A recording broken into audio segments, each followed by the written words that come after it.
Weeks into the new year, and unfortunately some of us have already given up on those New Year's resolutions. Yeah, I know I'm one of those, but if you're still one of the few people still sticking to your goals, a career change might be on the horizon. 3 News Now reporter Sydney Gray has a look at what one Omaha nonprofit is doing to help a starving job force. Really interesting story. Good morning, Courtney and Maya. The Interface Web School wants to help put people to work in the growing tech industry, and I spent some time at AIM. It's a local nonprofit here in Omaha, and you could become their next student. Everywhere I turned, I got burnt out, but this career gave me the opportunity to never get burnt out because it's always changing. It had been at least 10 years since Nick Gordon stepped inside a classroom. Going back into a school setting was like, I was really eager to learn. I wanted to learn. I needed to get into something new. Gordon says he'd always been interested in technology, so it came to no surprise that the Interface Web School immediately grabbed his attention. The technology is only going to be taking more and more of our daily life in a good way, making things easier. But with that comes, we need to learn with it as these tasks change throughout our life. Things become more automated.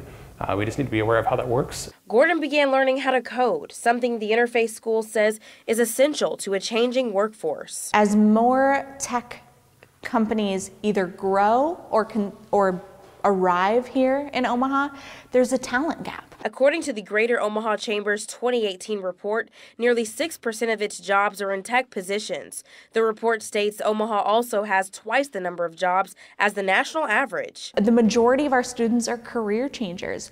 We have folks that previous to coming to Interface were working in retail, working in hospitality.